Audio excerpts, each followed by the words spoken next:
आप सभी को नमस्कार। हिंदी हमारी राजभाषा है। तो अ, सभी के लिए हिंदी साहित्य के इतिहास का एक संक्षिप्त परिचय होना आवश्यक है। तो एक सामान्य पाठक की हैसियत से मैं हिंदी साहित्य के इतिहास का एक संक्षिप्त परिचय अपनी बुद्धि से जितना हो सका है उसे प्रस्तुत करने की कोशिश कर रहा हूँ। इसे अकादमिक पॉइंट ऑफ व्यू से नहीं देखने की आवश्यकता है। बहुत सामान्य प्रस्तुति है और सामान्य लोगों के लिए जिन्हें अकादमिक या फिर किसी यूपीएससी बीपीएससी के एग्ज़ाम से खास मतलब नहीं है, उनके लिए ये वीडियो बनाया जा रहा है।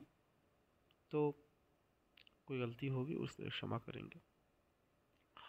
हिंदी साहित्य का इतिहास देखा जाए तो इस पे पहला प्रामाणिक कार्य या पहला अच्छा कार्य आचार्य रामचंद्र शुक्ल ने किया है। आचार्य रामचंद्र शुक्ल से पहले ग्रियर्सन, मिश्रबंधु, शिव सिंह, इनके अलावा भी कुछ लोगों ने कार्य किया, कुछ आलोचकों ने कार्य किया। लेकिन आचार्य रामचंद्र शुक्ल ने इन सभी को समेटा और अपनी एक सुघड़ दृष्टि बनाई और उस दृष्टिकोण से उन्होंने साहित्य को परखा, कुछ मानदंड स्थापित किए और उन मानदंडों से असहमत सहमत असहमत हुआ जा सकता है, लेकिन उन मानदंडों को किनारे नहीं किया जा सकता। आज भी आलोचकों में उनके पक्ष या विपक्ष में रहने की एक ही परंपरा चली आ रही है। कोई आचार्य रामचंद्र शुक्ल को परे रख करके नहीं चल सकता है। तो हिंदी साहित्य के इतिहास का यदि काल विभाजन करें, काल विभाजन पे यदि हम ध्यान दें तो हिंदी साहित्य के इतिहास को 4 कालों में बांटा गया। जो सामान्यतः हर एक इतिहास को सामान्यतः 3 या 4 कालों में ही बांटा जाता है। उसके बहुत सारे अलग कालखंड भी होते हैं। तो हिंदी साहित्य के इतिहास को आचार्य शुक्ल ने 4 कालों में बांटा है और उसके बाद सारे आलोचक किसी ने कुछ अलग नामकरण कर दिया, लेकिन जो ये 4 काल हैं उनसे उनको ही आधार मान करके चले हैं। तो पहला जो काल है उसे आचार्य शुक्ल ने वीरगाथा काल कहा है और प्रवृत्ति के हिसाब से वीरगाथा काल कहा है और कालखंड के हिसाब से उन्होंने आदिकाल कहा है। तो इसका जो कालखंड है वे 1000 संवत से 1375 संवत तक मानते हैं। 1050 संवत से 1375 संवत तक मानते हैं, यानी 325 वर्ष। इसे यदि ईस्वी में तब्दील करें तो 993 ईस्वी से लेकर 1318 ईस्वी तक वे उसका कालखंड मानते हैं, यानी लगभग 325 वर्ष। दूसरा जो काल है भक्ति काल, जिसे पूर्व मध्य काल भी कह सकते हैं। तो आचार्य विश्वनाथ प्रसाद मिश्र ने संभवतः पूर्व मध्य काल, उत्तर मध्य काल कहा है भक्ति काल और रिद्धि काल को। तो भक्ति काल का वे समय 1375 संवत से लेकर 1700 संवत तक मानते हैं, यानी 1318 ईस्वी से लेकर 1643 ईस्वी तक मानते हैं। इसके बाद रीतिकाल, रीतिकाल का समय 1700 संवत से 1900 संवत, यानी 1643 ईस्वी से 1843 ईस्वी मानते हैं। इसके बाद के काल को वे आधुनिक काल मानते हैं और आधुनिक काल को भी उन्होंने कई खंडों में विभाजित किया है। उसके बाद के भी शुक्ल जी की मृत्यु के बाद, शुक्ल जी के निधन के बाद भी जो विभिन्न कालखंड हैं उन्हें आलोचकों ने निर्धारित किया है। वो सामान्यतः कविता के आधार पर, जैसे भारतेंदु युग हुआ या फिर द्विवेदी युग हुआ, छायावाद, द्विवेदी युग के बाद छायावाद है, छायावाद के बाद प्रगतिवाद, प्रयोगवाद, नई कविता, कई लोग उत्तर छायावाद का काल भी कहते हैं छायावाद के बाद के युग को, और नई कविता के बाद समकालीन कविता। तो ये है उपन्यास के ये में प्रेमचंद पूर्व, प्रेमचंद पश्चात ये आता है। इसके बाद प्रवृत्तियाँ भी आती हैं। तो यदि वीर गाथा काल में देखें तो अ, कई आलोचकों ने हिंदी का प्रथम कवि किसे माने, इस पर अपनी अलग अलग राय व्यक्त की है। डॉक्टर राम कुमार वर्मा स्वयंभू को हिंदी का प्रथम कवि मानते हैं। स्वयंभू को अपभ्रंश का वाल्मीकि या व्यास भी कहा जाता है। पौमचरियु उनकी बहुत प्रसिद्ध रचना है।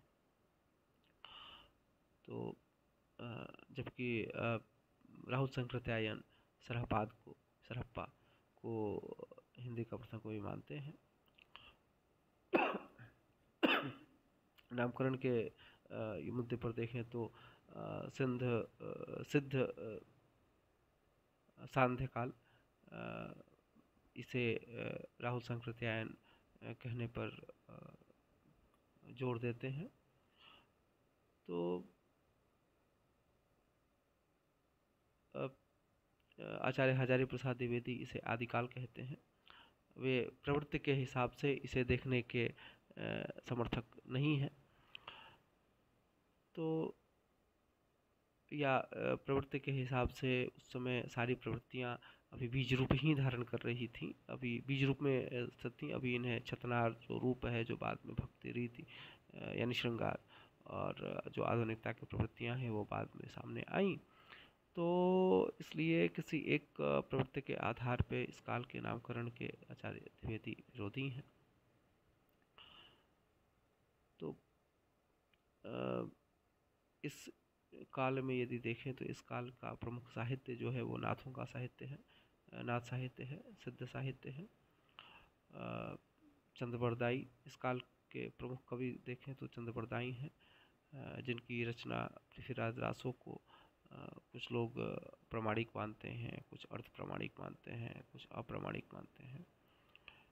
तो ये अमीर खुसरो भी इस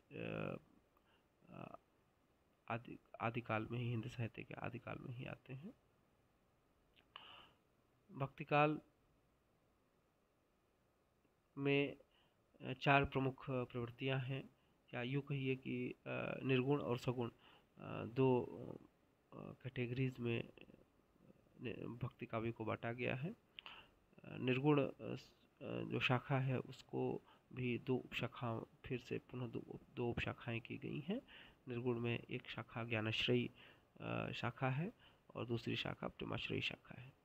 ज्ञानाश्रयी शाखा के प्रमुख कवि कबीर हैं। इसके अलावा रैदास है, पीपा है, इन सभी को ज्ञानाश्रयी शाखा का कवि माना गया है।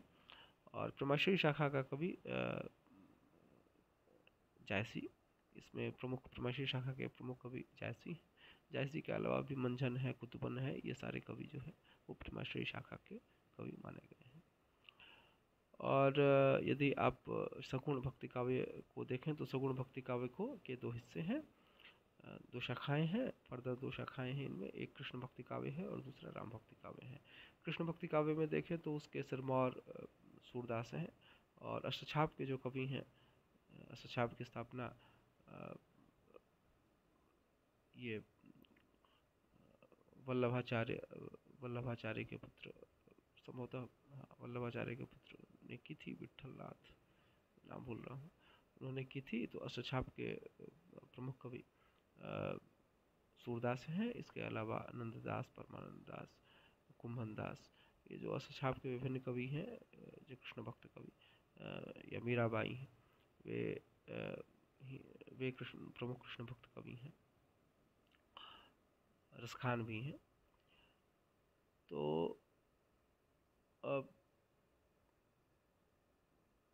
राम भक्ति काव्य में प्रमुख कवि गोस्वामी तुलसीदास है। गोस्वामी तुलसीदास की प्रतिभा का क्या कहना। आचार्य रामचंद्र शुक्ल उनके बहुत कायल हैं, और गोस्वामी तुलसीदास से ही वे अपने आलोचना के बहुत सारे मानदंड गोस्वामी तुलसीदास से ही, जैसे लोकमंगल जो बहुत बड़ा मानदंड है हिंदी आलोचना का। तो लोकमंगल लोक रंजन तो वे सूरदास से प्राप्त करते हैं।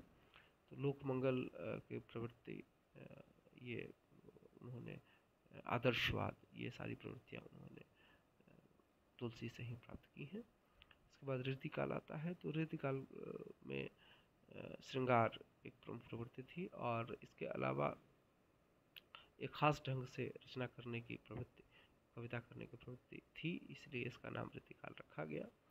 तो इस काल में यदि देखें तो इस काल के शुरुआती कवियों, प्रारंभिक कवियों में इनके समकालीन गोस्वामी तुलसीदास के समकालीन केशवदास थे। वे केशवदास, मतिराम, चिंतामणि, ये इसके प्रारंभिक कवियों में से थे। और बिहारी देव बीच में आए। बिहारी देव निसंदेह यदि रीतिकाल के सबसे बड़े कवि देखे जाए तो बिहारी और देव रीतिकाल के दो सबसे बड़े कवि हैं। और पद्माकर इसके अंत में आते हैं।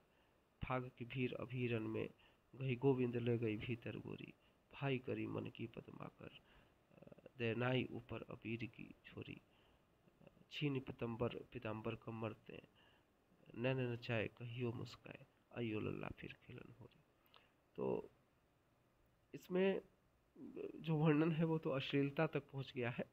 अश्लीलता तो रीतिकाल में श्रृंगारिकता एक प्रमुख प्रवृत्ति थी। और रीतिकाल की जो श्रृंगारिकता और आदिकाल में भी श्रृंगारिकता थी लेकिन रीतिकाल की जो श्रृंगारिकता थी उसमें उत्साह नहीं है। रीतिकाल की श्रृंगारिकता में यदि देखा जाए तो उत्साह नहीं है। रीतिकाल की श्रृंगारिकता में खास तरह का जड़ाऊपन है, जड़ने की प्रवृत्ति रीतिकाल की श्रृंगारिकता में दिखे। तो इसीलिए रीतिकाल जो है वो ठहरा हुआ सा दिखता है। रीतिकाल ठहरा हुआ सा दिखता है। उसमें ऐसा लगता है कि जो नदी की बहती हुई धारा है वो अवरुद्ध सी हो गई है। रीतिकाल के बाद आधुनिक काल आता है, और इसमें भारतेंदु इस युग के नायक बनकर के उभरते हैं। भारतेंदु ने बहुत सारी जो मध्यकालीन प्रवृत्तियां हैं, वे स्वयं बहुत सारी मध्यकालीन प्रवृत्तियों को शिकार उनका साहित्य दिखता है, लेकिन फिर भी उन्होंने उससे उभरने की कोशिश की। उनका जो नाटक है, अंधेर नगरी है या भारत दुर्दशा है, इन सारे नाटकों में उन्होंने जो आधुनिक जीवन मूल्य हैं उन्हें अपनाने और उन्हें प्रोत्साहित करने की कोशिश की है। इसके बाद द्विवेदी युग आता है। द्विवेदी युग में इतिवृत्तात्मकता है, लेकिन सुधार पर भी जोर है। महर्षि शरणगुप्त द्विवेदी युग के प्रमुख कवि हैं। साकेत, यशोधरा, भारत भारती आदि उनके प्रमुख काव्य हैं। हम क्या थे, क्या हो गए हैं और क्या होंगे अभी, आओ विचारे मिलकर ये समस्याएं सभी, जो भरा नहीं है भावों से बहती जिस, नहीं, ये तो शायद उनकी कविता नहीं है। तो शायद उन्हीं की कविता, जो भरा नहीं है भावों से बहती जिसमें रसधार नहीं, वो हृदय नहीं पत्थर है जिसमें स्वदेश का प्यार नहीं। या फिर न रहो न निराश करो मन को, कुछ काम करो कुछ काम करो, इस प्रकार की कविताएं वे लिखते हैं। वे हिंदी के पहले राष्ट्रकवि माने जाते हैं। तो कुल मिलाकर के हिंदी साहित्य के इतिहास पे ये छोटी सी चर्चा मैंने की। इसके बाद आगे भी चर्चाएं करेंगे। ये तो बहुत छोटी सी चर्चा है, तो ये सामान्य एक परिचय। अभी आगे द्विवेदी युग के बाद छायावाद आता है। छायावाद के बाद प्रगतिवाद के बाद प्रयोगवाद, उत्तर छायावाद काल भी इसी दौरान आता है। फिर नई कविता है। नई कविता के बाद समकालीन कविता। समकालीन कविता में भी हम 2000 के पहले की कविता, 2000 के बाद की कविता, इस तरीके का विभाजन कर सकते हैं। इसके अलावा उपन्यास है, नाटक है, रेखाचित्र हैं, संस्मरण है, ये सारी बहुत सारी विधाएं हैं जिन पर हम चर्चा कर सकते हैं। इसके अलावा हिंदी भाषा के इतिहास पर भी एक अलग से चर्चा कर सकते हैं। तो सामान्य चर्चाएं इसी प्रकार की मैं करूँगा। ये पहला भाग है, हिंदी साहित्य के इतिहास पर ये पहला वीडियो है। तो बहुत ज़्यादा लंबा नहीं हो जाए, बहुत ज़्यादा उबाऊ नहीं हो जाए। तो आप सभी को नमस्कार, सुने और अपनी राय दें कि किस प्रकार से इसे और सुधारा जा सकता है। चलिए, बहुत बहुत